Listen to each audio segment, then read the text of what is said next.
Bon, on a l'honneur cette année d'avoir Jacques-François Marchandise de la FING, je vais le laisser se présenter, et qui va avoir, comme je le disais tout à l'heure, la lourde tâche d'animer cette table ronde.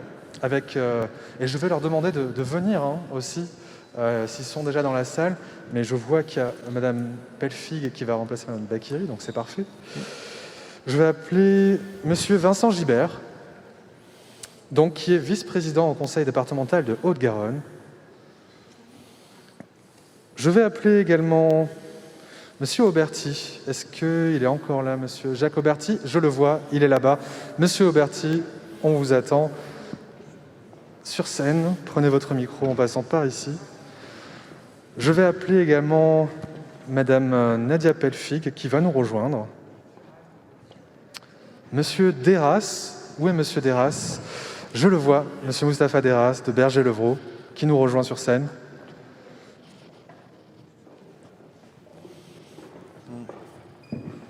Je vais appeler aussi Monsieur Bertrand Serpe. Il était là tout à l'heure. Est-ce qu'il est encore là, Monsieur Serpe? Je vais aller le chercher. De vice-président à Toulouse Métropole. Et je crois qu'on est bon. J'ai cité tout le monde. Tu n'as pas cité Cédrico. Est-ce que c'est pas une surprise, ça?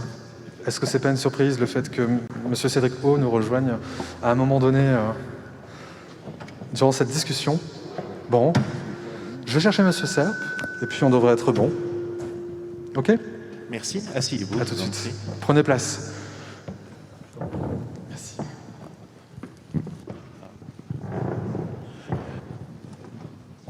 Bonjour à toutes et à tous. Donc on va engager cette première table ronde de la journée, puisque les propos introductifs n'étaient pas sous forme de table ronde. Donc on va avoir cette modalité qui va nous permettre un échange. Est-ce que vous avez un petit problème de son? Oui. Ça a l'air épouvantable. Est-ce que c'est mieux? Bon, bah donc comme quoi la technique est toujours au rendez-vous. Je vais me présenter pour commencer. Donc, comme l'a mentionné Louis Salguero, je suis Jacques-François Marchandise. Je suis délégué général de la FING, la Fondation Internet Nouvelle Génération, qui a, parmi d'autres points communs avec la mêlée numérique, le fait d'exister depuis 20 ans. On l'a cofondé, Daniel Kaplan et moi, il y a 20 ans.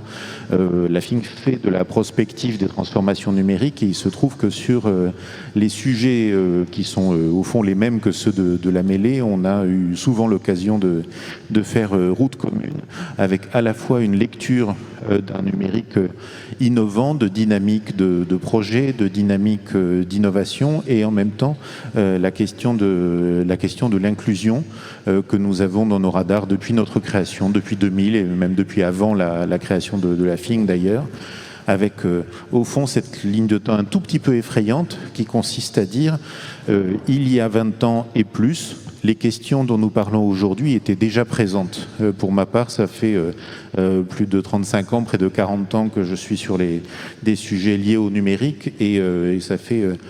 dès le début des années 80, il y avait bien évidemment déjà des ateliers de formation, des ateliers dans les quartiers, etc., qui essayaient d'accompagner les personnes vers l'usage à l'époque de la micro-informatique, vers progressivement l'usage des réseaux, ce qui veut dire qu'on est sur une thématique au long cours où on peut avoir l'impression que tous les gens qui ont travaillé avec ardeur ces dernières années sur le sujet ont un petit peu vidé l'océan à la petite cuillère et que donc l'océan est toujours là.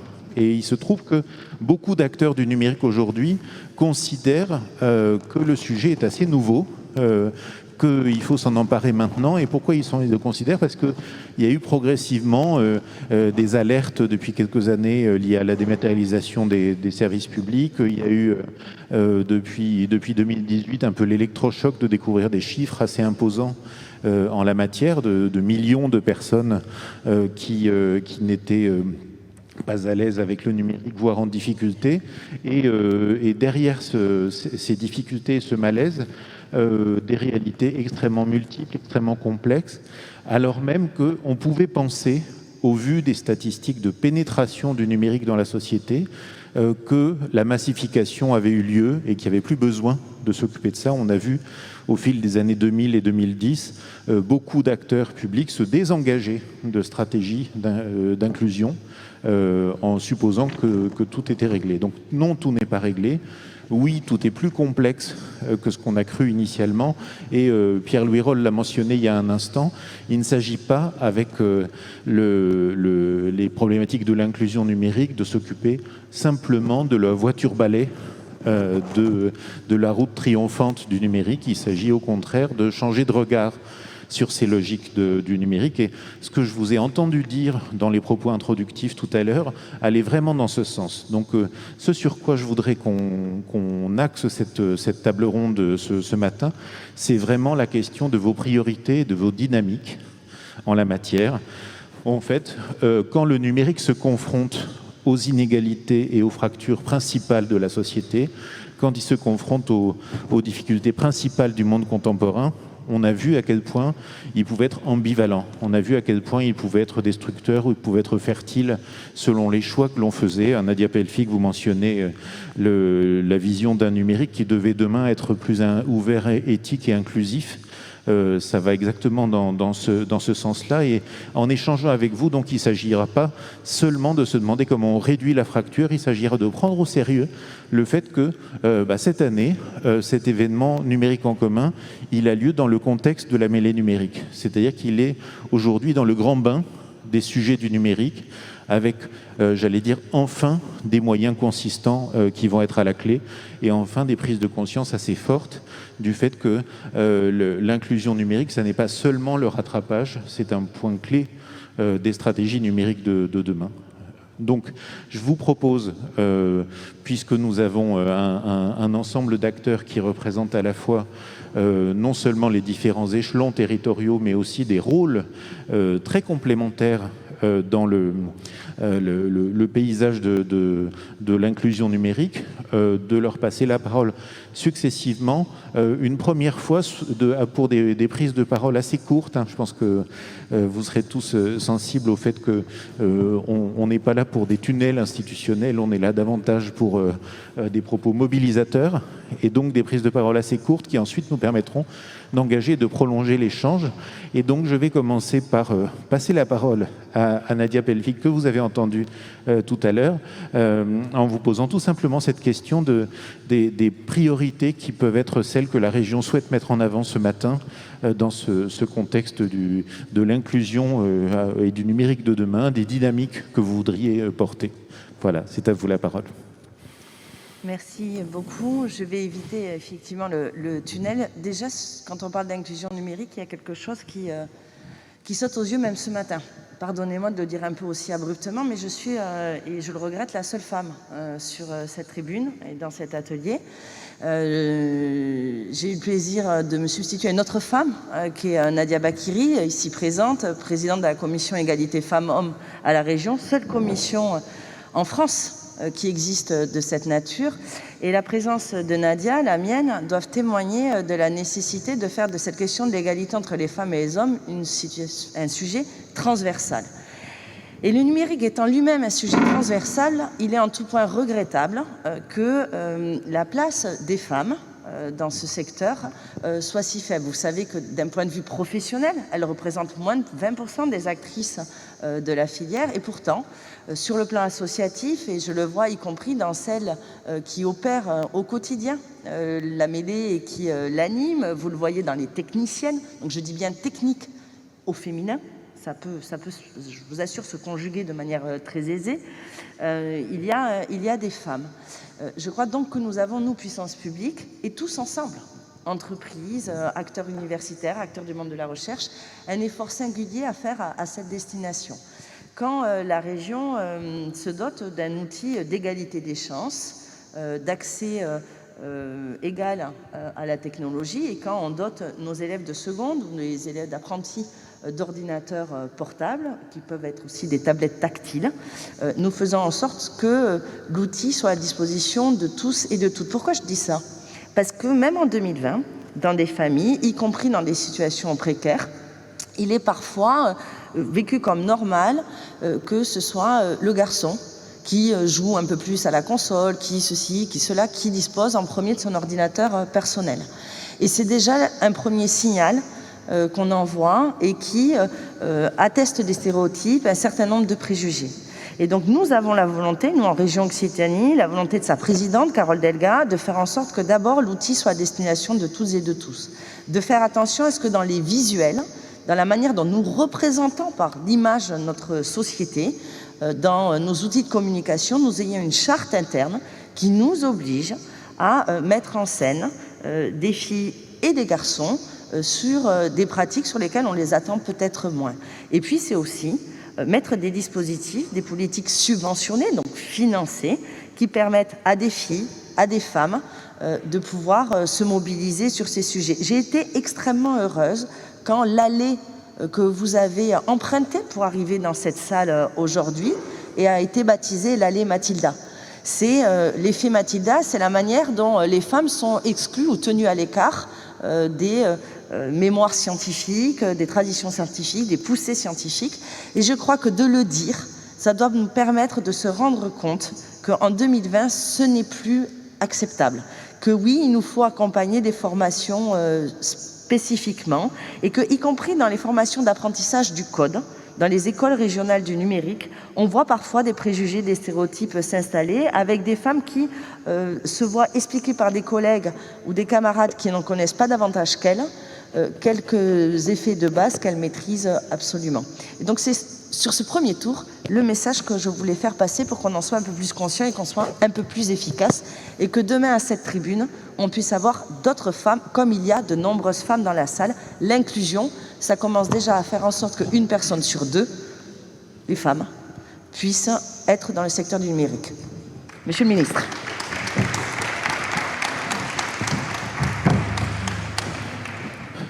Merci Nadia Pelfig pour aller dans votre sens et abonder par notamment des exemples. On a vraiment des retours de la part de médiateurs numériques qui nous disent la difficulté qu'ils ont parfois à convaincre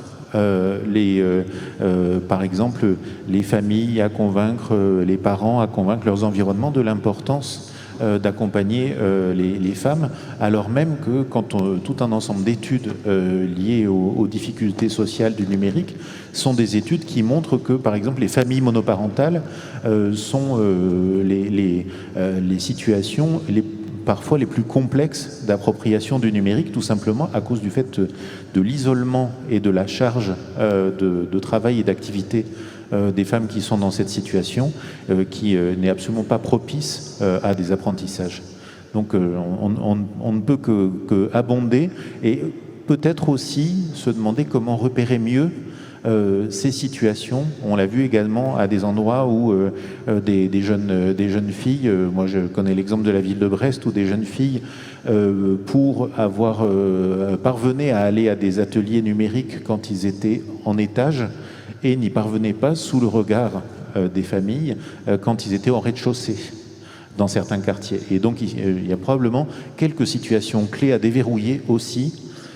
Donc je ne sais pas si c'est des sujets sur lesquels il y aura peut-être des investigations à conduire pour les caractériser et les aider mieux. Qu'est-ce que vous en pensez ? J'en pense que c'est évident, mais ce n'est pas simplement des investigations. Le constat, je pense qu'on le fait tous. Aujourd'hui, vous ne trouverez aucun responsable politique qui vous dit que c'est normal qu'il n'y ait que 20% des femmes dans les professions du numérique ou qu'il y ait des petites filles qui en soient exclues. La question, c'est comment on fait, quel outil on se dote et quels moyens la puissance publique peut mettre aux côtés d'entreprises auxquelles on poserait des conditions contraignantes pour que les femmes soient pleinement incluses dans cette dynamique et dans ce qu'on appelle depuis quelques années la révolution numérique, mais dont je crains que les femmes ne soient exclues si on continue comme ça. Merci beaucoup Nadia Pelfig. Vincent Gibert, vous êtes le conseil départemental est en Haute-Garonne un acteur clé de l'inclusion numérique. Je vous disais dans les échanges préparatoires que j'ai entendu de la part de pas mal d'autres acteurs le fait de qualifier le rôle pivot que joue le conseil départemental dans cette stratégie numérique et ce qui n'est pas toujours le cas. Il y a eu parfois beaucoup de temps avant que les conseils départementaux s'emparent en tant que chef de file de l'action sociale du sujet numérique. Est-ce que de votre côté, vous avez vous aussi des priorités, des dynamiques, des sujets sur lesquels vous voulez plus que d'autres avancer pour demain? Oui, bonjour à toutes et tous, monsieur le ministre, chers collègues élus et vous toutes et tous dans la salle. Vous évoquiez tout à l'heure la question du numérique confronté aux inégalités. Le conseil départemental, les conseils départementaux sont les chefs de file sur l'ensemble du territoire français sur les questions d'inégalité. Et finalement, le numérique n'est qu'un miroir des inégalités.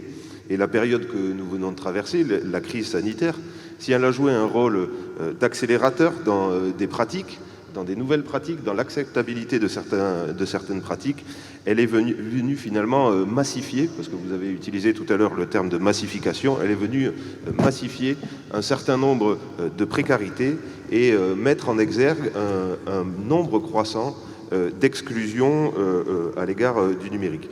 Alors, on évoque et on pense instinctivement à la question territoriale, la question de la capacité, en fonction de son territoire, à être connecté. Ça, c'est une de nos missions en tant que chef de file du syndicat Haute-Garonne Numérique, en partenariat avec d'autres institutions telles que la région, c'est-à-dire lutter contre cette fracture numérique territoriale. Pour accéder aux services, on le sait, la première barrière, c'est la barrière technique. Mais la deuxième question, et celle qu'on évoque finalement un peu moins souvent, c'est la barrière sociale. Et il me semble que la crise du Covid, la période du confinement, les nouveaux usages qu'elle a entraînés est venue mettre en exergue ces difficultés sociales et donc ces difficultés pour un certain nombre d'accéder au numérique. Il me semble qu'on a vécu des confinements à deux vitesses. Suivant que vous soyez urbain, aisé, en capacité d'accéder aux services publics comme aux services privés, on peut penser à la livraison de repas à domicile par exemple, ou autre, suivant que vous soyez urbain ou suivant que vous soyez dans le rural, avec une plus mauvaise connexion, avec moins de moyens, eh bien vous n'avez pas vécu le même confinement que ceux qui sont urbains. Et puis l'autre inquiétude, c'est que avec cette crise, les espaces de sociabilisation se sont numérisés. C'est-à-dire que ce n'est pas uniquement aux services auxquels on a accès désormais avec le numérique, c'est également aux espaces de sociabilité, les apéros virtuels, les concerts virtuels. Et donc cette inégalité vis-à-vis de l'accès aux espaces sociaux, c'est aussi pour nous un des enjeux majeurs. Et donc la première mission qui est la nôtre, c'est à travers nos compétences sociales de faire tomber cette barrière financière qu'il y a à l'accès au numérique. Merci Vincent Gibert. Et donc deux inquiétudes. Et la première que vous avez mentionnée, mais vraiment l'accent sur le rôle révélateur qu'a eu le confinement. Le propos introductif de Cédrico le mentionnait bien, à la fois sur le plan des situations d'exclusion, des situations dramatiques, mais aussi sur le plan au fond du rôle décisif qu'a pu parfois jouer le numérique pour tout un ensemble d'accès aux ressources, d'accès aux démarches administratives, etc. Et en l'occurrence, le deuxième point que vous soulignez, il est capital dans la mesure même où la sociabilité, l'isolement est un des facteurs clés, une fois encore, des difficultés numériques. Et pour le coup, la question de la sociabilité nous renvoie à la question de comment faire pour que des efforts qui sont faits en matière de médiation numérique ne soient pas des efforts uniquement vers des personnes, mais vers des cadres plus collectifs. Alors, vous avez aussi au département, bien évidemment, l'environnement des travailleurs sociaux et l'environnement de tous les opérateurs sociaux avec lesquels vous travaillez. Est-ce que, pour le coup, vous voyez des enjeux qui peuvent être fertiles, qui peuvent être importants dans le travail avec ces acteurs issus de la sphère sociale sur le champ numérique? Bien, le premier champ de travail, si je puis dire, c'est de faciliter l'accès aux services publics. la dématérialisation des services, la dématérialisation des inscriptions aux différentes prestations sociales notamment, sont assurées. Il y a deux barrières. Il y a la barrière de la question de la connexion et la barrière de la compréhension et de la capacité à pouvoir remplir un certain nombre de formulaires et de connaître cela. Donc ça, c'est un travail qui est fait par nos travailleurs sociaux dans ce qu'on appelle en Haute-Garonne les maisons des solidarités, surtout sur l'ensemble du territoire. Et puis, il y a l'accompagnement que peuvent faire les acteurs sociaux, mais là, les acteurs sociaux associatifs, en proximité, dans leur champ d'activité respectif, eh bien, pour permettre à la fois d'avoir une acculturation au numérique qui n'est pas aujourd'hui suffisante pour un certain nombre de publics, et puis faciliter aussi l'achat d'un certain nombre de matériel, la mise en connexion. Et ça, c'est un des champs sur lesquels nous travaillons dans le cadre du schéma des usages du numérique que nous venons d'adopter. Et c'est un des champs d'action que nous allons développer avec les partenaires locaux et avec notamment également l'accompagnement de la mêlée. Merci beaucoup Vincent Gibert. Alors Jacques Auberti, on a commencé par la région, on est passé par le département, on va atterrir avec vous non seulement au plus près d'une agglomération, mais aussi des communes qui la composent, et avec du côté du Sicoval, là aussi une action qui va se vouloir, j'imagine, plutôt proche des citoyens. Alors, avant peut-être de parler du Sicoval, vous ne le savez peut-être pas, mais depuis quelques jours, j'ai l'honneur de présider l'association des maires de Haute-Garonne. Et je voulais rebondir sur ce que disait Nadia. En Haute-Garonne, un maire sur 5, une maire sur 5 est une femme. Nous avons là aussi d'énormes progrès à faire en matière, évidemment, de démocratie locale. Mais par contre, là où nous trouvons effectivement auprès des femmes des ressources inestimables, c'est sur la question de l'action sociale. Et vous savez combien, au travers du numérique, cette question de l'action sociale est précieuse et fait l'objet même d'ailleurs du projet du Sicoval. Sur le Sicoval, l'idée même qu'il y ait une personne éloignée du numérique, en détresse, voire même qui culpabilise parce qu'elle ne sait pas, nous est insupportable. C'est ce qui a prévalu, d'ailleurs, au-delà de ce qu'on pourrait imaginer, le Sicoval étant un territoire avec de très forts écosystèmes sur le numérique, les objets connectés. Nous venons de créer un regroupement donc, dans une ancienne crèche, que nous appelons la crèche, d'entreprises et de start-up axées sur les usages, au-delà, bien évidemment, du hard. La question aujourd'hui est bien celle d'aller toucher toutes celles et ceux qui, isolés, se sentent exclus par le fait même qu'ils n'ont pas cette capacité, au-delà de la possibilité, au-delà éventuellement des moyens, cette capacité à pouvoir communiquer avec les autres au travers des outils numériques. Cette idée-là nous est insupportable, ce qui a prévalu finalement à l'engagement du Sicoval sur la lutte contre l'électronisme, là où souvent les territoires, il y a bien des années, s'attachaient à supprimer l'illettrisme. Nous en sommes finalement à une nouvelle ère en la matière. Vous mentionnez effectivement la dimension des maires de Haute-Garonne, et une des questions qu'on va se poser, c'est effectivement, est-ce que les sujets du numérique d'aujourd'hui et de demain se passent seulement dans les lieux du numérique?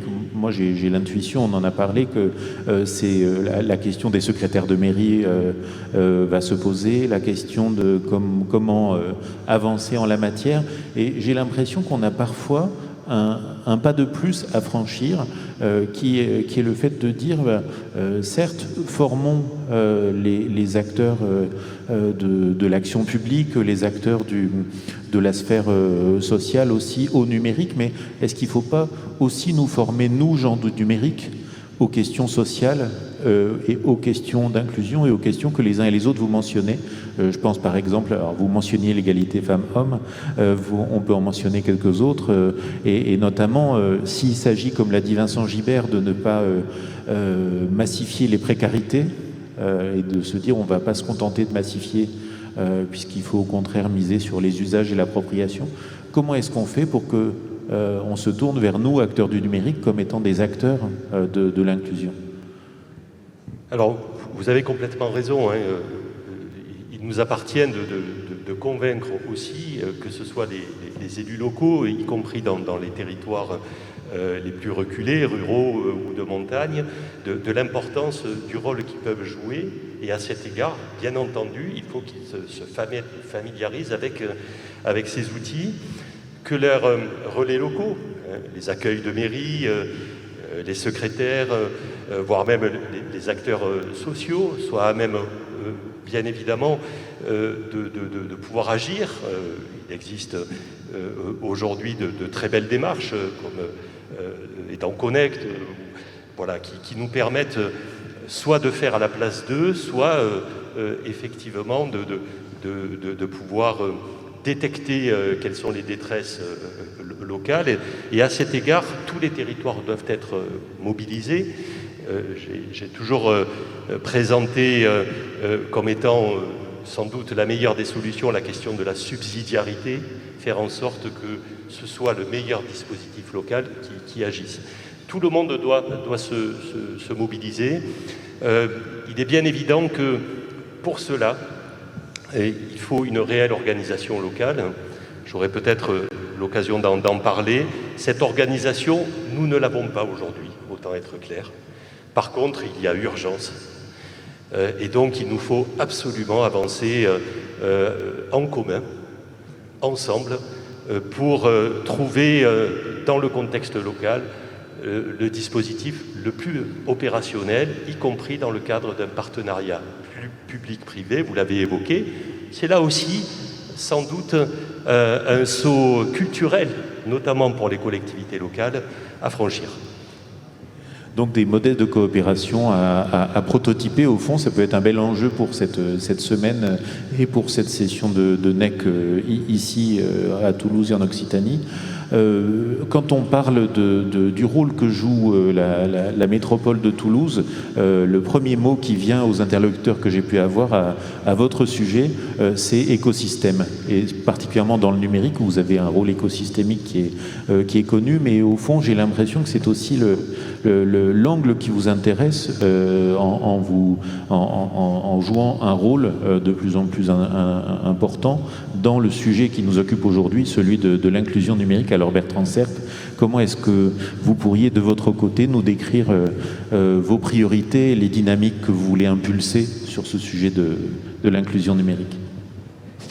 Alors évidemment, l'inclusion numérique a toujours été une des priorités, même si on ne l'a pas toujours dit, de la métropole toulousaine. D'abord, on est au plus près des citoyens, donc on a travaillé à Toulouse, on n'a pas d'arrondissement, mais on a des mairies de quartier, donc 19 mairies de quartier, et dans chaque mairie de quartier, il y a des dispositifs, des ordinateurs d'accueil et aussi de formation pour les citoyens qui veulent avoir accès au numérique, qui n'ont pas forcément un ordinateur chez eux. Ça, c'est une première chose. Ensuite, effectivement, on a toujours travaillé dans le sens de favoriser les tiers-lieux sur le territoire métropolitain, parce qu'on pense que ce sont des endroits aussi où on peut avoir accès au numérique et où on peut avoir des conseils et s'appuyer sur ces tiers-lieux est à mon avis un axe stratégique très important. Alors il y en a beaucoup à Toulouse, dans le centre-ville et aussi en périphérique, et notre politique que l'on a menée pendant 6 ans, ça a été effectivement de développer et d'aider au développement de ces tiers-lieux, de ces différents tiers-lieux. Et puis il y a aussi un axe primordial, parce que on a parlé tout à l'heure effectivement de fracture numérique. On a vu ça pendant la Covid. On a beaucoup travaillé aussi dans les QPV, les quartiers prioritaires de la ville, qui ont été durement touchés durant cette crise sanitaire. Et là, on a créé, il y a quelques années, un espace numérique dans une ancienne école toulousaine qui s'appelle Auriacombe, dans le quartier du Mirail, en plein quartier prioritaire de la ville, où effectivement, avec la région, on travaille sur de la formation et sur l'accompagnement des citoyens sur les sujets d'inclusion numérique. Cette inclusion numérique, bien sûr, elle va, comme a dit tout à l'heure le ministre, elle va pouvoir continuer à se développer. Il se trouve que le territoire toulousain, on a effectivement pour l'instant pas trop de problèmes de fibre, puisqu'on est fibré quasi totalement. En tout cas, pour les entreprises, on a notre propre réseau d'infrastructures métropolitain, donc, que je rappelle, qui s'appelle The Fil, qui est à disposition des entreprises avec des prix très attractifs pour fibrer. Et puis au niveau des opérateurs, on travaille bien sûr avec tous les opérateurs pour fibrer l'ensemble de la métropole. Le seul sujet, c'est qu'aujourd'hui, je pense qu'il faut travailler, et c'est un peu l'originalité de notre hub sur l'inclusion, le RINOC, c'est d'avoir su associer aussi les entrepreneurs. On parlait de partenariat public-privé, pour travailler sur ces sujets d'inclusion numérique, pour apporter le meilleur à nos populations. Et ça, c'est un travail qu'on a commencé, qu'on a initié au niveau de la métropole et qu'on va continuer à travailler fortement, parce que la solution, elle se trouve aussi là. Ces partenariats publics-privés, ils sont dans le cadre des stratégies d'open innovation des grands groupes, et avec pour les citoyens et les startups, les moyens de pouvoir aussi rayonner sur l'ensemble de notre territoire métropolitain. Et bien en deçà, je parlais tout à l'heure des QPV, l'idée de pouvoir favoriser, on en avait parlé il y a quelques années, mais on est en train, avec l'école de la seconde chance, un plan aussi qui sont implantés sur nos territoires, de pouvoir faire des formations courtes aussi pour les jeunes, pour pouvoir les initier sur ces problématiques du numérique. C'est aussi important à développer sur nos territoires. Donc voilà plusieurs dispositifs. Un accompagnement constant et une volonté vraiment de pouvoir aider tous les publics fragiles. Merci Bertrand Serpe. Alors un des sujets qui paraît vraiment important que vous venez de souligner et qu'au fond illustre le fait que cette journée est dans un contexte qui d'habitude, celui de la mêlée numérique, est un contexte lié aux entreprises, c'est le fait qu'on a avec l'inclusion un sujet qui devient un sujet important pour les entreprises. Et on a le sentiment que,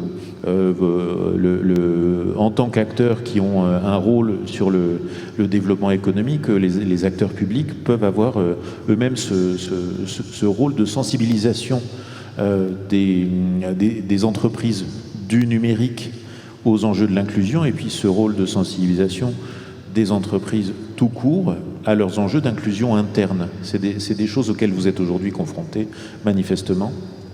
Oui, bien sûr, je le disais d'ailleurs tout à l'heure, on a travaillé, on a commencé à regarder avec Digital 113, qui est le cluster des PME et des TPE toulousaines, de voir comment on peut accompagner les entreprises territoriales aujourd'hui dans le cadre de leur transition digitale et numérique. Parce qu'effectivement, il ne faut pas croire que toutes les entreprises sont très acculturées sur ces sujets-là, et parfois ça peut être un frein au développement de l'entreprise. Je parlais tout à l'heure des financements que l'Europe nous a apportés avec les financements de l'État. Je crois que là aussi, on a commencé à regarder de près comment on peut travailler à ce sujet-là. Je crois qu'il y a une commission numérique qui a été créée au niveau de l'Europe tout récemment.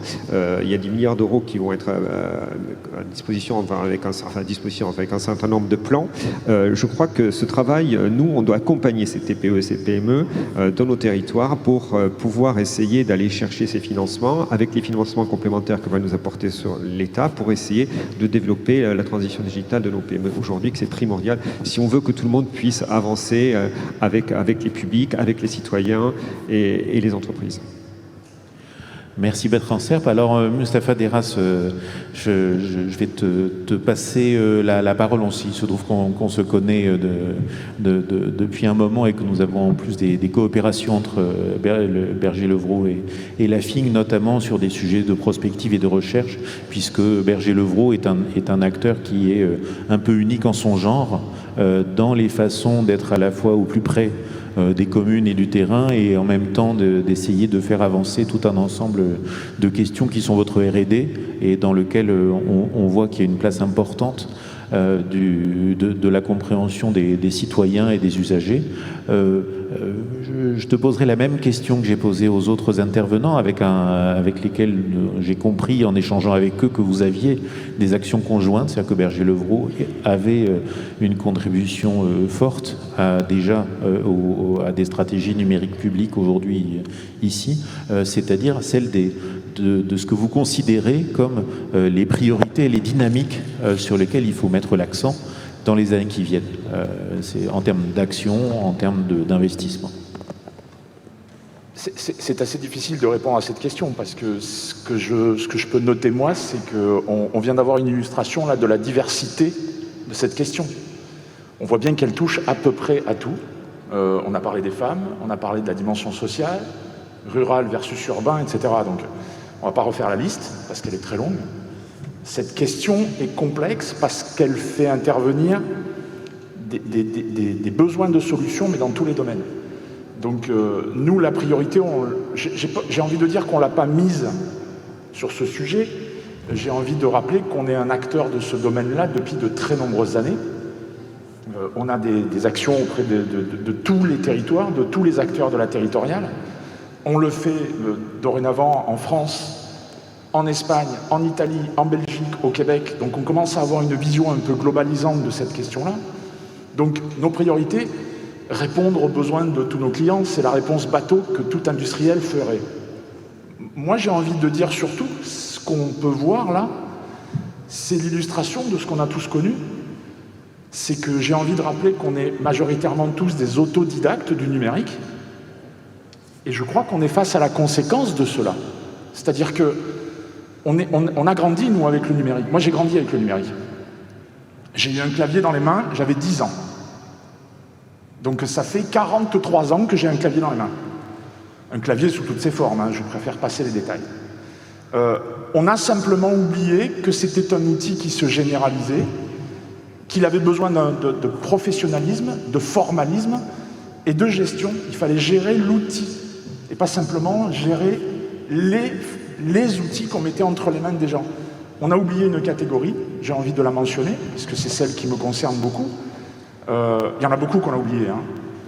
Mais n'oublions pas tous les salariés, qu'ils soient publics ou privés, qui sont face à la difficulté devant l'outil du numérique, parce qu'on a l'air de croire qu'ils travaillent, alors c'est évident, mais non, pas du tout.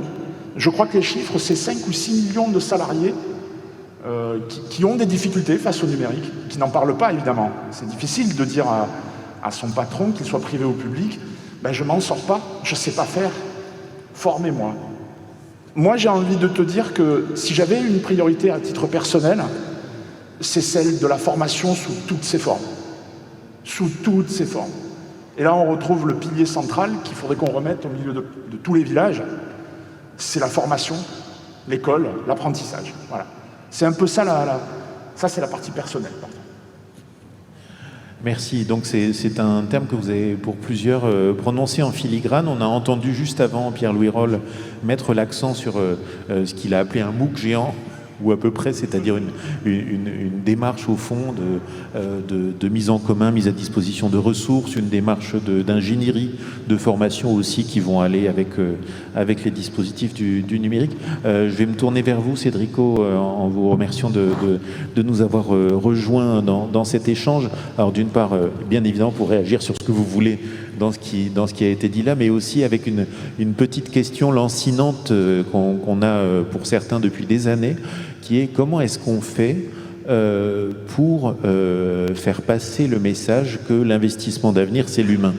Comment est-ce qu'on fait pour qu'on arrive à ne pas maintenir ce clivage qu'on a connu dans les débuts de la médiation numérique, celle d'il y a 20 ans, c'est-à-dire le fait qu'on ne pouvait financer que des moyens matériels et que dès qu'on s'aventurait sur des moyens humains, pour ceux qui ont connu par exemple l'histoire des cyberbases que Serge Bergamelli a pu raconter à quelques reprises depuis, au départ, les cyberbases étaient une défaite de Bergamelli, qui, venant de là où il venait professionnellement et notamment du secrétariat d'État à l'intégration, disait il faut soutenir les acteurs associatifs.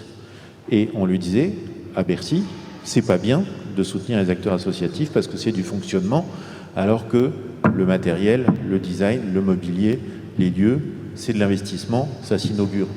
On fait comment? Parce que j'ai l'impression quand même que vous poussez à un petit changement de doctrine qui consiste à dire que le vivier, c'est bien naturel, que le vivier du numérique de demain, c'est les capacités humaines. Un gros changement? Peut-être un gros changement. Un gros changement. Non, je pense qu'il y a plusieurs dynamiques. D'abord, on a longtemps vu, d'ailleurs dans toutes les catégories, que ce soit l'économique, le social, le sociétal, le numérique comme assez déterministe à partir des outils. Et puis on se rend compte que non seulement c'est pas déterministe, c'est-à-dire que ça ne se passe pas automatiquement, et ensuite que cette vision-là est questionnée par la société et vecteur de rejet et de colère, pour le dire assez directement. Et d'ailleurs, on pourrait questionner de manière plus large la perception de cette notion de progrès, cette notion de numérique par la société, dans une vision très déshumanisée, qui est facteur de rejet des nouvelles technologies de manière de plus en plus prononcée, jusqu'au débat récent sur la 5G. Avec la question du sens et la question de, en fait, à quoi ça sert tout ça, et la nécessité de réinjecter de l'humain. Ça, c'est une transformation qui a longtemps été sous-jacente, mais qui affleure de plus en plus. Le deuxième élément, c'est qu'on a beaucoup fait du moyen, on a beaucoup fait de l'équipement, et on s'est quand même aperçu assez souvent que ça ne marchait pas très bien. Je prends un exemple. Il y a eu énormément de plans de la part des collectivités territoriales, de l'État, pour équiper les familles en ordinateurs, au collège ou au lycée. Je crois qu'on peut dire que quasi systématiquement, quand ça n'a pas été accompagné par une formation des professeurs, par un accompagnement des familles, ça n'a pas marché. Et que l'ordinateur soit a été utilisé à d'autres usages, soit a été revendu, soit resté fermé dans un placard. Et donc, quelque part, les organisations apprennent. Et effectivement, nous, c'est ce qu'on cherche à faire là dans le plan de relance, on a considéré que la médiation numérique, c'était des hommes et des lieux, et d'abord des hommes. Et que dans la volonté de faire passer à une étape à l'ensemble de ce secteur-là, le premier goulet d'étranglement, c'était le manque d'humains. Et c'était le manque de formateurs pour autonomiser des gens. Et des formateurs qui sont certes formés à apprendre un certain nombre de savoirs de base, mais ça je pense que tout le monde est d'accord, mais qui sont d'abord formés à accompagner. Et je pense que c'est d'ailleurs tout le défi de la médiation numérique aujourd'hui, et c'est un bon défi, ce sont des bons problèmes, c'est de passer d'un secteur où en fait chacun s'est débrouillé dans son coin, où en fait on avait beaucoup de systèmes D, on avait beaucoup de gens auto-formés qui avaient leur propre méthodologie, à une véritable politique publique.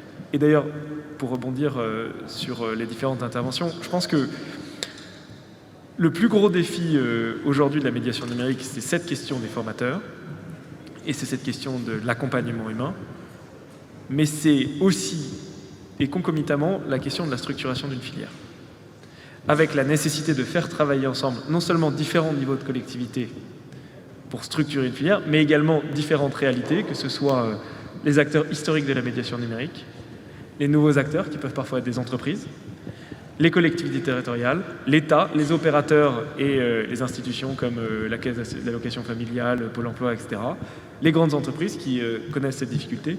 Et c'est de coordonner cette politique partout sur le terrain pour faire en sorte qu'on arrive à structurer cette filière. Pour rebondir sur un élément qui était évoqué tout à l'heure, il se trouve que moi j'ai travaillé dans une grande entreprise de l'aéronautique. Oui, pas pour des compagnons qui ont 30 ans de métier. La transition numérique, avec l'arrivée des outils numériques dans les ateliers, c'est quelque chose. Et pour terminer sur ça, non seulement c'est compliqué parce qu'il faut coordonner ces différents niveaux, mais aussi, et là on fait le lien avec l'humain, je pense qu'on a beaucoup pensé en termes de lieux, et que la question maintenant, vous évoquiez les secrétaires du numérique, c'est de projeter cette politique publique en dehors des lieux. Les lieux sont indispensables parce qu'ils structurent des territoires, ils structurent des actions politiques, mais on a besoin de les projeter en dehors de ces lieux-là, chez les secrétaires de mairie, chez les travailleurs sociaux, avec des réalités, là aussi, humaines et organisationnelles qui ne sont pas les mêmes, et qui doivent apprendre à s'articuler autour d'une politique qu'il s'agit de penser de manière globale. Nadia Pelfini. Oui, dans les diagnostics, on se rapproche tous. La question, c'est quelle solution évidemment en toute humilité parce que tout est perfectible. Je voudrais, pour celles et ceux qui nous écoutent, donner un aperçu de ce qu'on peut mettre quand on prétend être Occitanie la région des solutions. Premièrement, sur la transformation numérique. On voit bien que celles et ceux qui sont parmi les entreprises, ceux qui pourraient être tenus à l'écart, et notamment dont les salariés ne bénéficieraient pas d'ingénierie interne à l'entreprise, parce que la taille critique n'est pas la même en matière d'ingénierie quand vous êtes une TPE, une PME, une ETI ou un grand groupe, on met en place ce qu'on appelle, nous, des passes numériques, qui sont de la prise en charge à la fois des équipements matériels, mais surtout, et c'est nouveau, et c'est le changement un petit peu de paradigme, des ressources humaines, où l'entreprise choisit de manière autonome ses prestataires, la manière dont elle veut établir des diagnostics, amener ses salariés à la formation, et ce sont, sur une assiette de 40 000 €, 20 000 € pris en charge par la région. Et quand elles veulent aller plus loin dans cette transformation, quand elles vont au-delà de l'outil et de l'apprentissage de l'outil, et qu'elles veulent faire des changements managériaux, nous y ajoutons des dispositifs de stratégie organisationnelle, de formation managériale, et nous mettons en place ce qu'on appelle des contrats Occitanie qui peuvent aller sur des montants qui peuvent atteindre, pour les derniers contrats Occitanie sur le numérique qu'on a passé, jusqu'à 800 000 € ou 1 million d'euros.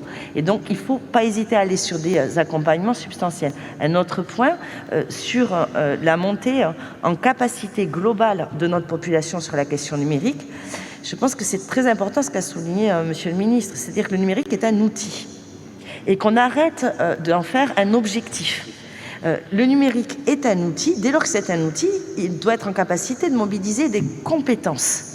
Et ces compétences-là, nous, on les veut les plus diffuses possibles, très fortes et pointues, mais aussi diffuses sur les territoires. C'est le rôle des écoles régionales du numérique.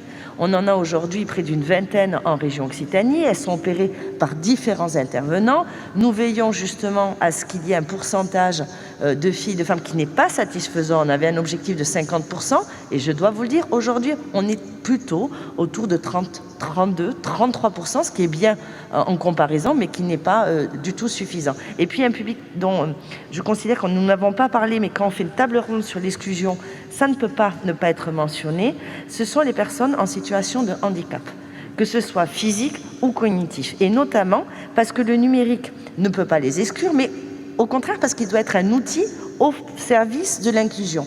Et quand je vois des entreprises tant que Philobject, et je sais que Monsieur le ministre les a reçus, qui mettent en place des guidages pour les personnes déficientes visuelles, quand je vois la poussée de Voice Command, qui peut être une solution aussi en matière de gestion des handicaps, je considère que c'est là que nous avons, nous, notre strate à mettre, c'est-à-dire de protéger en souveraineté nationale, en process industriel, ce qui permettrait d'aller nous aussi sur la Voice Command et que ça ne soit pas que Google Home, Amazon, qui soient en capacité de détenir ses savoir-faire, ses compétences et donc nos data. Et c'est là qu'on doit faire réseau, acteurs publics et privés, pour mettre en musique la réponse sociale qui permet de créer de la valeur ajoutée d'un point de vue territorial et économique, parce que si nous faisons passer l'idée que le numérique est un outil qui peut être approprié par tous et qu'en plus il est générateur de valeur et donc d'emploi, alors oui, le numérique sera source de progrès et de mieux vivre. Ce que vous nous dites, Nadia Pelfig, pour moi, fait aussi écho à la formule utilisée tout à l'heure par Pierre Luyroll qui disait quand on parle d'inclusion, on n'est pas en train de parler de la voiture balai.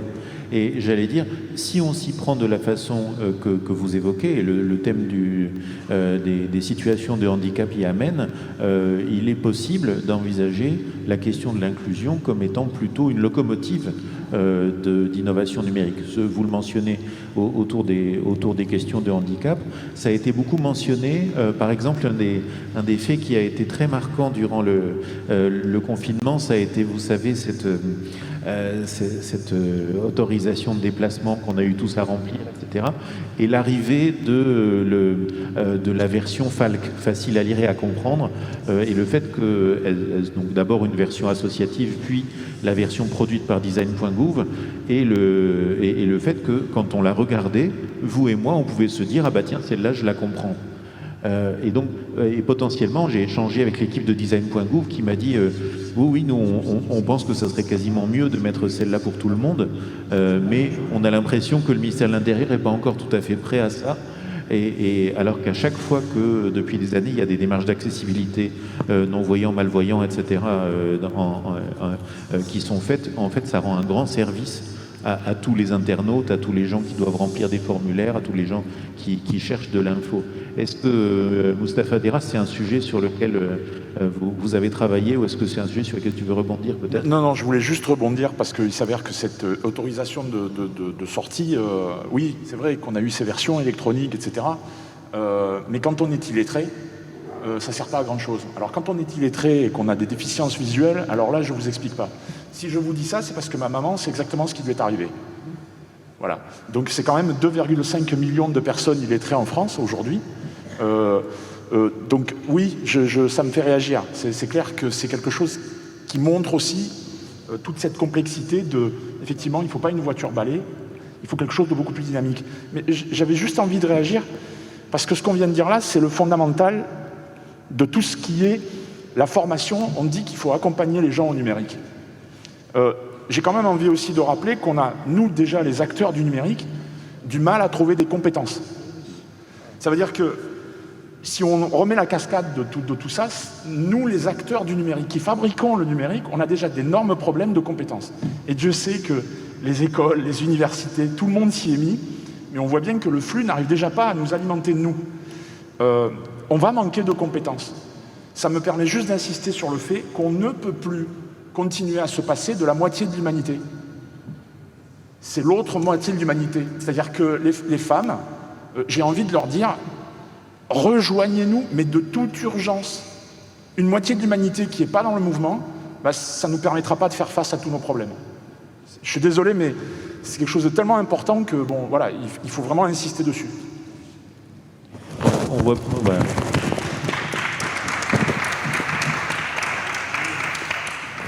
Plusieurs sujets clés qui se dessinent. L'un d'entre eux qui a été souligné par plusieurs d'entre vous, c'est aussi la problématique vue des employeurs, tout simplement, à quoi former qui et comment faire, et sachant que parfois on assiste à des paradoxes, c'est-à-dire que vous allez avoir, si je me tourne vers vous, employeur public, vous allez avoir des cas de figure dans lesquels des personnels de catégorie C vont se retrouver à avoir de fait déjà des compétences numériques assez fortes. Tu mentionnais le fait qu'on était nombreux à être autodidactes et le fait que ces compétences numériques viennent de la sphère privée et sont importées dans la sphère publique, alors que pour d'autres, ils sont dans des situations de détresse professionnelle qui sont importantes puisqu'on va leur demander, et ça peut être des personnels de catégorie A, voire des préfets, ils vont se retrouver peut-être en difficulté avec le numérique. Est-ce que les uns et les autres, vous avez déjà pu qualifier dans vos collectivités territoriales cet enjeu d'inclusion interne de vos agents? Qui veut commencer? Alors, permettez-moi effectivement, sur le territoire du Sicoval, indépendamment de la volonté politique, qui est solide, je peux vous l'affirmer, et nous irons jusqu'au bout, et particulièrement de façon opérationnelle très très rapidement, nous avons effectué un diagnostic.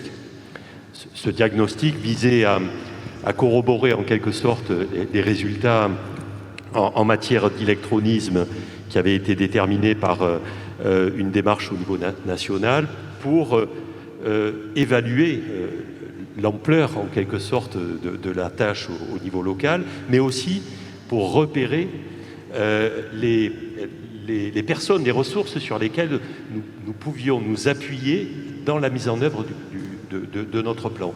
Cela a été valable avec nos partenaires associatifs et les collectivités parties prenantes, les mairies, et donc repérer aussi à l'intérieur des mairies à la fois les personnels qui devaient être accompagnés, et nous l'avons fait à plusieurs reprises au travers de formations, mais aussi les personnels ressources susceptibles de créer une entraide au niveau local, ce que nous avons donc déterminé aussi au niveau de la population tout entière. C'est un travail de longue haleine, mais c'est un travail nécessaire et fondamental, il faut bien le dire.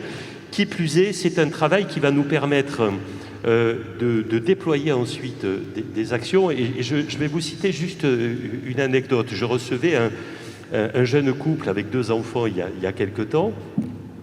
Et puis nous en sommes venus à parler effectivement des difficultés liées au confinement, c'était au mois d'avril, sur la question du numérique. Et la jeune femme me dit, ah ben moi j'ai un DUT d'informatique, mais j'ai décidé de m'occuper de mes enfants. Par contre, ça m'intéresserait de recommencer à travailler à temps partiel, éventuellement sur le village pour aider des personnes.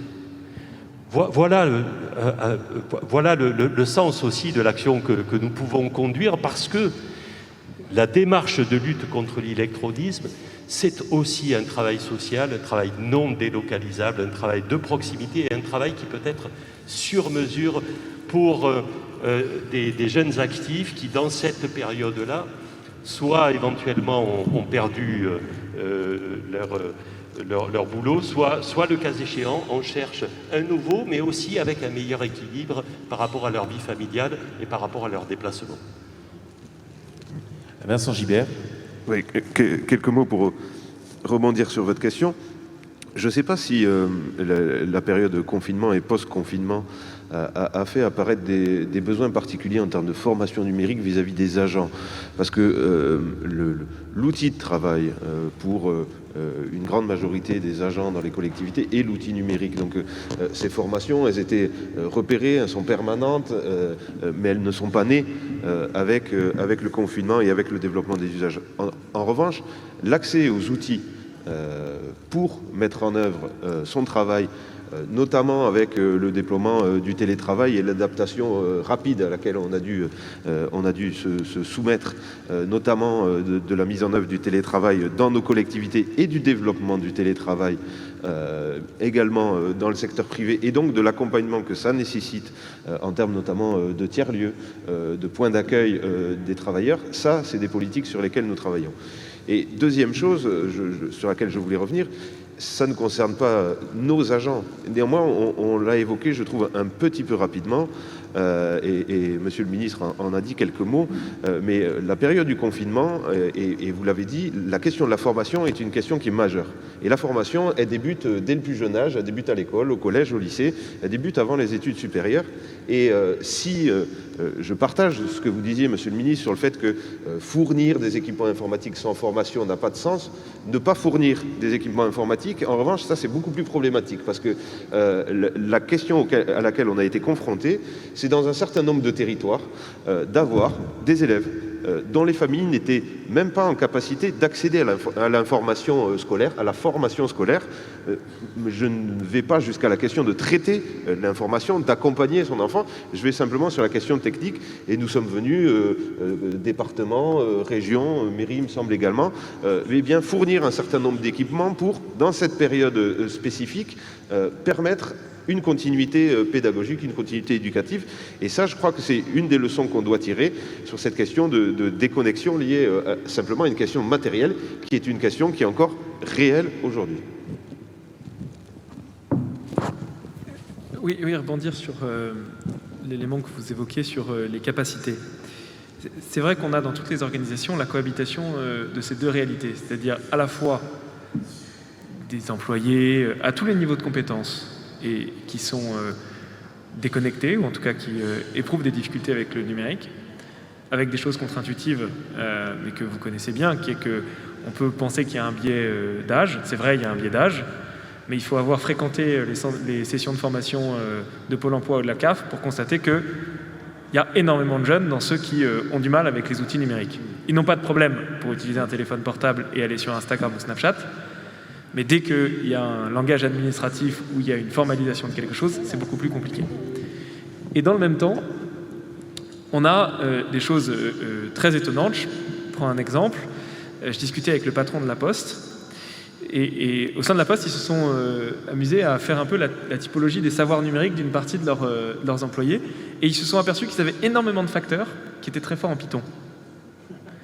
Ce qui est assez intéressant. Et ce qui d'ailleurs, dans le cadre d'une transformation numérique, mais tout le monde, quand on a vécu dans une grande organisation, dans une grande entreprise, l'a vécu, pose parfois des difficultés. C'est qu'il arrive que sur certains sujets, les personnes au niveau opérateur, compagnon ou technicien, je pense pour l'industrie, soient mieux disant ou mieux sachant que les niveaux d'encadrement intermédiaires. Et ce qui d'ailleurs illustre en fait un des points qu'on évoquait tout à l'heure. Le problème de la transition et de la transformation numérique, c'est que ce n'est pas un problème d'outils ni de transition numérique. C'est que c'est un problème d'organisation humaine et d'organisation anthropologique. Et en fait, c'est pour ça que c'est d'abord sur l'humain qu'il faut travailler si on veut réussir cette grande transformation. Donc il faut vraiment faire quelque chose parce que sinon les startups de la mêlée vont fondre sur le personnel de la Poste.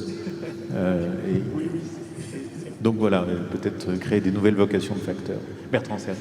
Oui, je voulais complètement souscrire à ce qu'a dit M.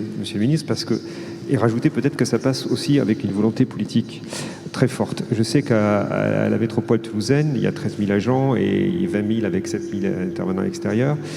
Tout de suite, on a impulsé, dans le cadre de la transition digitale, elle se fait aussi des organisations et des pouvoirs publics, un certain nombre de possibilités d'avoir le télétravail qui a explosé, bien sûr, pendant la Covid. Je me souviens très bien, le 16, être revenu à la mairie avant le confinement pour signer des factures de 500 000 € pour des ordinateurs, pour que tout de suite on puisse avoir la possibilité de faire travailler nos agents en télétravail. Ça demande bien sûr une réorganisation complètement totale du monde du travail. Et on citait l'exemple, je ne sais plus dans quelle conférence récemment, on me disait ici on a l'opérateur Sigfox qui fait du M2M, on pourrait par exemple, on parlait de la ville intelligente, c'était hier, effectivement je faisais un webinaire sur TBS, un intervenant disait mais par exemple pour optimiser les tournées des ramasseurs des ordures ménagères, ça serait bien d'avoir des capteurs sur les poubelles qui indiquent quand c'est qu'elles sont vides, quand c'est qu'elles sont pleines, et pour optimiser les tournées. Donc ça c'est vrai, ça c'est la technologie, ça c'est l'outil. Mais aujourd'hui, il faut savoir que nos agents dans la collectivité, ils ont des journées, en général, le matin, ils travaillent, et l'après-midi, ils sont libres, et ce qui pose un problème d'organisation. Donc cette acculturation aux nouvelles technologies, au numérique, elle est aussi importante, mais elle demande une organisation managériale complètement différente pour optimiser nos choix technologiques. Alors, tout ça pour dire simplement que quand il y a une volonté, et c'est ce qu'on a impulsé au niveau de la collectivité, beaucoup d'agents se sont évidemment intéressés. Il y a des formations qui sont dispensées dans le cadre de droit aux formations de DIF pour les agents. Il y a beaucoup de volonté d'une métropole, des agents des métropoles comme Toulouse, pour effectivement avoir envie de pouvoir travailler différemment. Et ça a été impulsé au plus niveau politique, mais aussi au niveau du DGS, qui était l'ancien délégué à la modernisation de la collectivité, et qui a permis d'avancer sur tous ces sujets. Et il y a encore des efforts à faire, mais on est en nette progression. Des sujets clés ont traversé la question de l'inclusion numérique ces dernières années. L'un d'entre eux, c'est celui de la dématérialisation, que j'ai coutume d'appeler le malentendu de la dématérialisation, c'est-à-dire d'un côté le succès et la fierté qu'ont tout un ensemble d'acteurs publics d'avoir, au fond, réussi par la dématérialisation un accès facilité et mutualisé, et une meilleure circulation des documents, des meilleures organisations publiques aussi, et en face de ça, le sentiment d'une détresse face à ce que beaucoup ont vécu comme une dématérialisation obligatoire.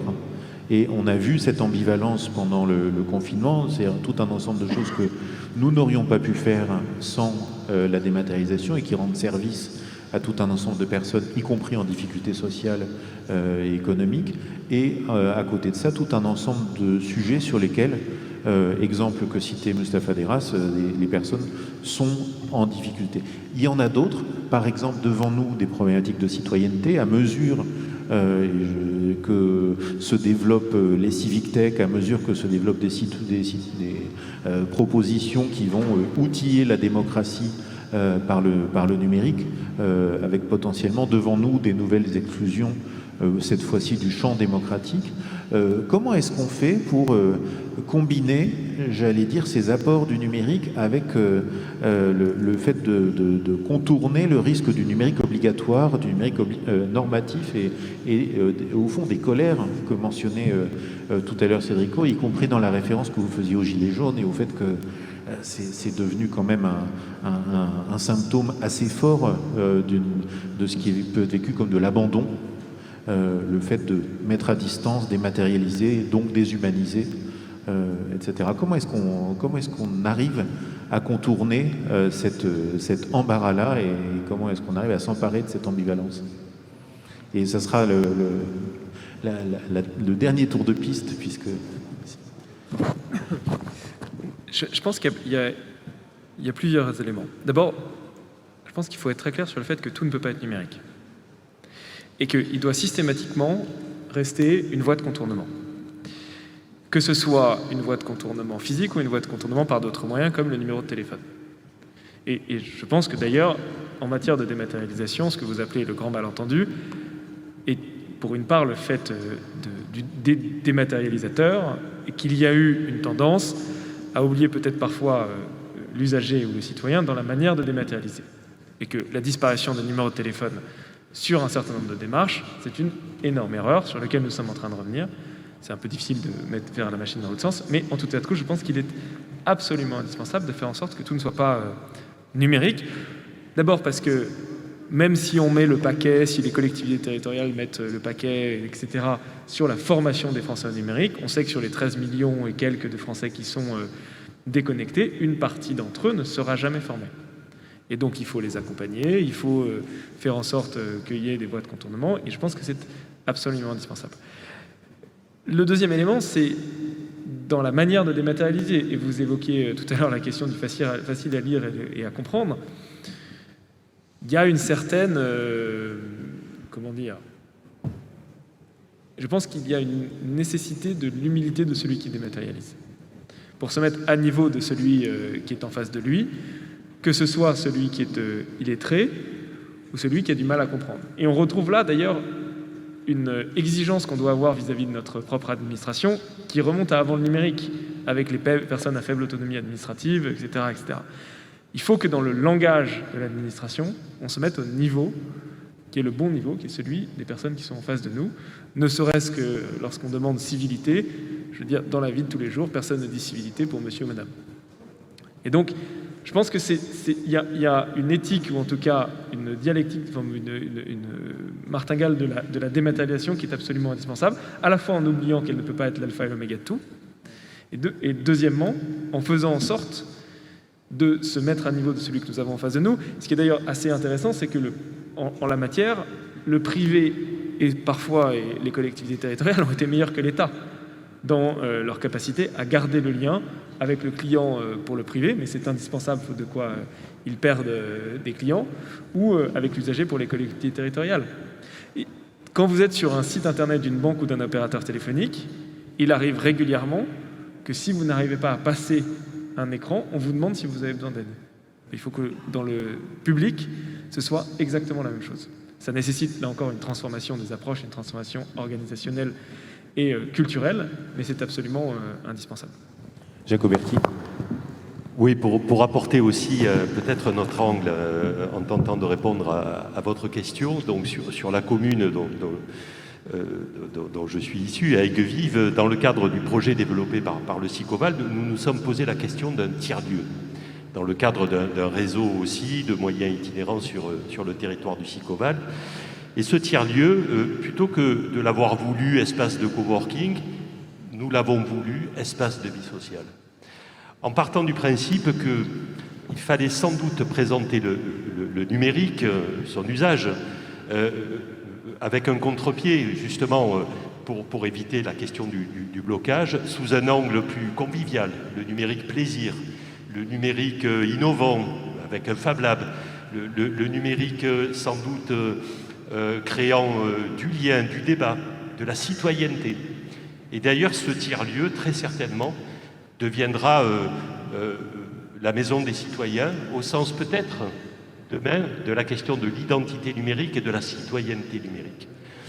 Je pense que, après avoir réalisé une expérience d'ailleurs sur les écoles de la commune en termes d'éducation à la citoyenneté numérique grâce au jeu, avec l'appui d'ailleurs d'une start-up de notre territoire, Freya Games, et accompagnée par une association nationale en matière d'éducation, nous avons compris qu'il fallait sans doute apporter le côté positif auprès des personnes.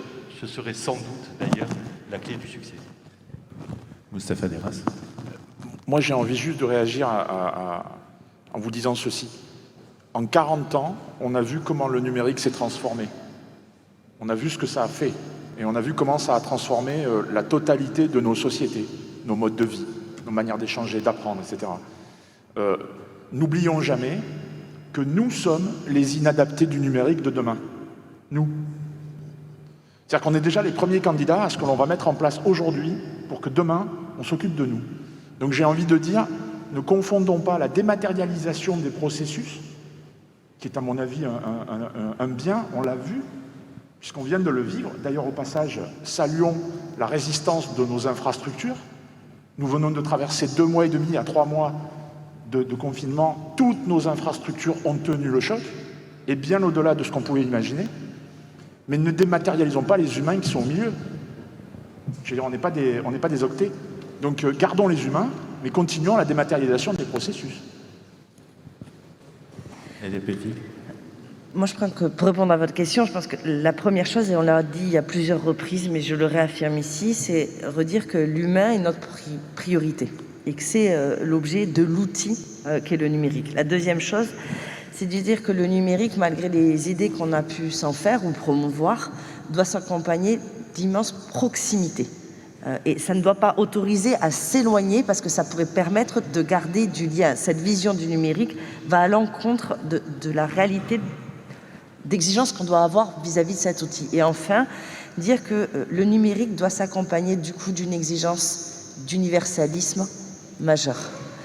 Sans cette exigence-là, nous aurons échoué à la fois sur le formidable outil que peut représenter le numérique et à la fois sur ce qui doit tous nous rassembler, les valeurs de la République française. Vincent Gilbert. Oui, quelques mots pour répondre à votre question, celle que vous posiez sur la question de la démocratie participative, parce que on le voit depuis la loi Joxe, depuis 82, il y a de nombreuses étapes législatives sont venues rendre nécessaire et obligatoire un certain nombre de consultations et l'association des citoyens à la vie publique. Et il me semble que le développement de l'outil numérique, le développement de la consultation numérique ne doit pas être vécu comme la seule façon de consulter les citoyens, mais bien comme une façon complémentaire d'aller toucher des publics qui, selon les méthodes traditionnelles de consultation, de réunion physique, ne pouvaient pas être touchés. Et c'est simplement une méthode complémentaire pour élargir le panel et pour donc rendre la plus juste possible la consultation des citoyens et non pas l'alpha et l'oméga de la consultation. Et on l'a vu, de toute façon, et c'est ce qui vient d'être dit sous une forme peut-être de conclusion, la dimension humaine, c'est une dimension majeure, y compris dans les centres urbains dans lesquels on a fait référence à un certain nombre de nouvelles pratiques de sociabilisation qui se sont faites pendant la période du confinement. La seule attente des humains était de retrouver le corps de l'autre, la chaleur de l'autre, le contact avec l'autre. Et donc c'est cette idée qu'il faut garder en tête, c'est qu'il y a cet humain qui est d'abord et avant tout présent. Merci Vincent Gilbert. Bertrand Serre. Oui, tout à fait. L'humain est au cœur des préoccupations du numérique, et notamment avec ces sujets d'inclusion numérique. Et bien sûr, on va faire avec le numérique et encore plus dans les années qui viennent. À l'heure de l'intelligence artificielle, à l'heure de l'informatique quantique, le passage par le numérique est maintenant juste une étape pour aller plus loin. Mais moi, il y a une question qui m'interpelle. On est tous d'accord sur l'importance de cet outil numérique, c'est la souveraineté numérique. Et ça, c'est un enjeu, je crois que le ministre est bien au fait de cette problématique, qui sera finalement la guerre du XXIe siècle. parce que ce numérique nous permet aussi de collecter tellement de données. Et ces données-là, on l'a vu avec récemment un certain nombre d'applications qui ont été mises en place au niveau du gouvernement, mais ça dépend aussi de cette guerre psychologique de la donnée avec les États, et de plus en plus on va rentrer dans ce formalisme qui ne doit pas être un formalisme, mais qui doit faire que notre pays aujourd'hui, la France et l'Europe, puisque ce sont des sujets, je pense, européens, doivent vraiment faire attention à ça, parce qu'on ne se rend pas compte, mais on brasse des milliards et des milliards de données tous les jours dans notre quotidien, avec nos smartphones, je ne vais pas répéter tout ça, mais on fait circuler comme un virus toutes ces données, et quelque part il y a des enjeux économiques qui sont très forts et qui sont puissants, et la guerre technologique, elle est aussi là, et notre indépendance, elle dépend aussi de ces données. Donc le numérique, bien sûr, le numérique inclusif, l'humain, bien sûr, mais faisons aussi attention à notre indépendance et notre souveraineté numérique. Merci Bertrand Serpe. Un petit mot pour conclure, puisque c'est l'heure, pour vous remercier les uns et les autres, tirer 3 fils très rapides. Le premier, c'est que vous venez les uns et les autres de mentionner tout un ensemble de valeurs et d'impératifs pour le numérique de demain. Je pense que c'est vraiment très précieux, c'est-à-dire qu'il ne s'agit pas, dans la médiation numérique par exemple et dans l'inclusion, d'accompagner les personnes vers n'importe quel numérique. Il s'agit aussi de se demander de quel choix, par exemple démocratique, éthique, de souveraineté, de proximité, le numérique peut être fait, et d'en faire un enjeu stimulant et motivant pour tous, que ce soit les chercheurs en sciences du numérique, que ce soit les médiateurs numériques, ou que ce soit les acteurs publics et privés de ces endroits-là. Vous avez posé tout un ensemble d'objets de travail dont beaucoup sont des objets conjoints. Ce qui est intéressant, c'est-à-dire que derrière ça se pose la question de renforcer ces coordinations, de renforcer ces modèles de coopération. Et puis derrière tous ces objets, vous avez mentionné de façon riche et copieuse les enjeux de formation, les enjeux d'accompagnement, donc des ingénieries à inventer pour demain. Je pense que les acteurs ici présents vont prolonger cet échange au fil